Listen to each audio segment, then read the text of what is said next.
네,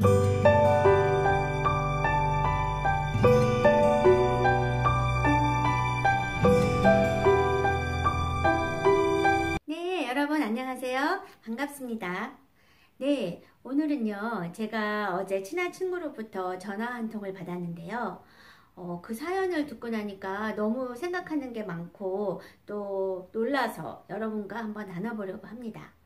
네, 제 이 친구는요, 저 워싱턴주에 있는 시애틀에서 크게 사업을 하고 있는 친구입니다. 예, 파트너하고 공동대표로 같이 운영하고 있는데요. 아주 비즈니스로 돈을 많이 번 친구예요. 근데 이 친구가 작년 여름에 그 워싱턴주를 좀 다른 데 여행하다가 너무나 멋진 맨션을, 그러니까 하우스인데 집인데 너무 이게 크고 멋진 집을 이제 미국에서는 맨션이라고 하거든요. 그런 맨션을 발견한 거예요. 그래서 너무 꿈에 그리던 집을 발견한 이 친구는 너무 그 집이 갖고 싶어가지고 처음에는 이제 대출을 받아서 이제 그 집을 샀대요. 그리고 이제 이사를 갔다고 합니다. 그랬는데 이제 그러고 노니까 이제 그러고 나서 이제 매달 이제 그 대출금을 갚다 보니까 이게 좀 부담스럽게 느껴지고, 또 이제 갑자기 큰 빚이 생긴 것도 조금 부담스럽고, 또 이제 이사를 왔으니까 이제 비즈니스 하던 곳과 좀 멀어진 것도 있고 해서 이런저런 생각을 하다가 내가 이 비즈니스를 팔면 이 집을 다 갚을 수 있는데, 이런 생각을 하게 된 거예요.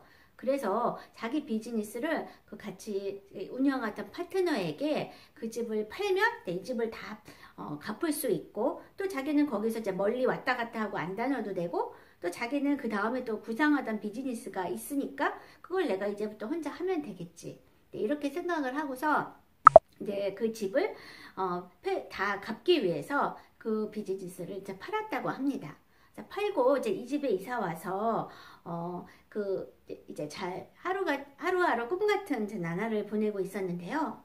네, 그 집을 이사한 지 몇 달이 안 돼서 시에서 발표가 난 거예요. 그 집에서 얼마 떨어지지 않은 곳에 이제 마리아나 있죠? 대마초. 예, 그걸 기르는 농장이 들어온다는 소식이었던 거예요.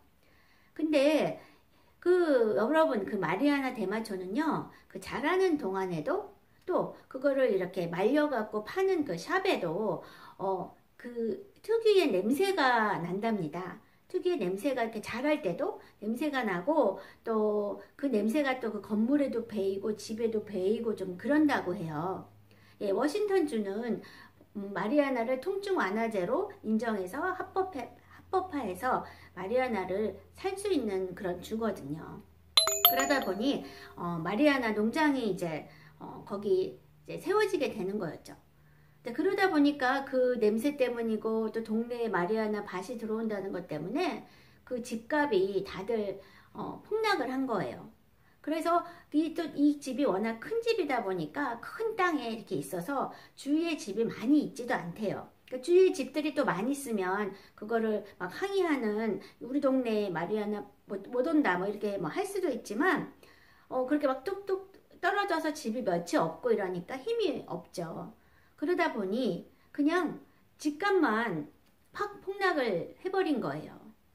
그래서 이 친구가, 그리고 또 막상 또 새로 비즈니스를 자신 있게 시작을 했는데 그 비즈니스도 그렇게 신통찮고, 집값은 그 비싼 집값이 반토막이 나고, 예, 제가 그 사연을 들으면서 내가 가지고 있는 어떤 이 재산을 한 부동산에 전부 다 투자를 한 거잖아요. 이런 게 얼마나 위험한 거를 정말 이제 새삼 깨달았습니다.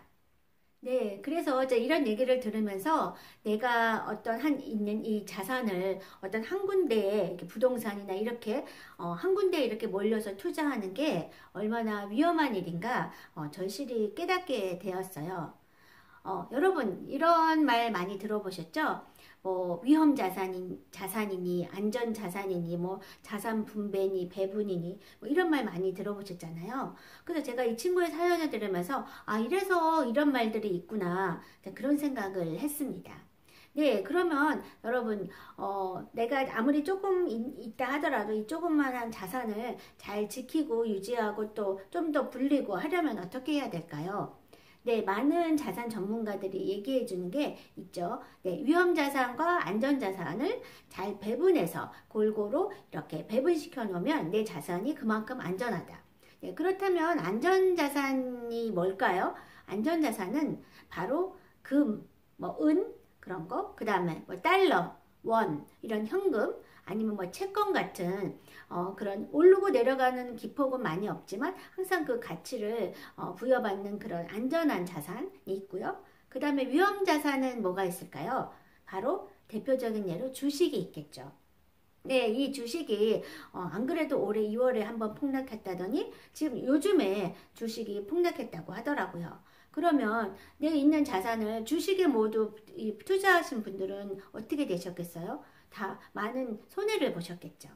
네, 이렇기 때문에 이런 일이 있기 때문에 만약 내가 자산이 있다면 그거를 자산을 적어도 70대 3, 7대 3 정도로 30% 정도를 위험 자산에 투자하시고요. 70% 정도는 안전 자산에. 그 안전 자산 안에 금이나 은, 그다음에 뭐 달러나 원 같은 현금, 뭐 채권이 있을 거 아니에요. 그러면 이 70% 안에서도 달러와 원이 가치가 올라가면 또 금값은 떨어질 거고, 그렇지만 또 금값이 올라갈 때는 또 현금 가치가 떨어질 때는 또 금값이 오르고, 이 안에서는 이렇게 왔다 갔다 플러스 마이너스가 되잖아요. 그러면서 그 안전하게 더 유지가 된다는 거죠.